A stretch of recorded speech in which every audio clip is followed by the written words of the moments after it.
Hi everyone, আজকে আমি তোমাদেরকে দেখাবো যে আমি কিভাবে আমার স্কিনটা এরকম থেকে এরকমভাবে ট্রান্সফার করি।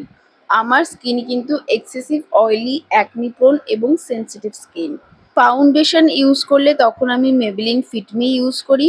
আদারওয়াইজ আমি ইনসাইড কসমেটিকের এই কালার কারেক্টার প্যালেটটা থেকে যে ডার্ক শেডটা আছে সেটা দিয়ে আমি শুধু যে আমার স্পটসগুলো আছে সেগুলোর ওপরে অ্যাপ্লাই করে নিই।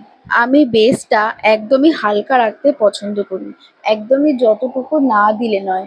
ওই পুরো ফাউন্ডেশন, কনসিলার, পাউডার লাগিয়ে একটা কেকি বেস বানানো আমার ওটা ভালো লাগে না। এটা আমার পার্সোনাল প্রেফারেন্স। যার জন্য তোমরা কিন্তু দেখতেই পেলে যে আমি কিন্তু পুরো মুখে এইটা অ্যাপ্লাই করিনি।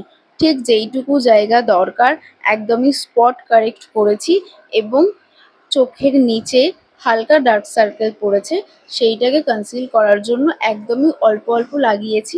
প্রথমে আমি পুরোটাই যা দেখতে পেলে যে হাত দিয়ে ব্লেন্ড করে নিয়েছি। তারপর এরকম একটা ফ্ল্যাট ফাউন্ডেশন ব্রাশ দিয়ে পুরোটা ইভেনলি স্প্রেড করে নিয়েছি এবং সেই ব্রাশের মধ্যেই যতটুকু ছিল সেইটুকু দিয়ে আমি ফোরহেড এবং আইলিডের ওপরে অ্যাপ্লাই করে নিয়েছি।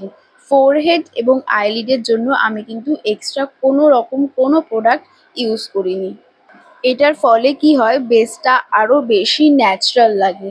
তুমি যে কোনো এক্সট্রা করে মেকআপ লাগিয়েছো, অনেক অনেক প্রোডাক্ট চাপিয়েছো, এটা দেখে মনেই হয় না।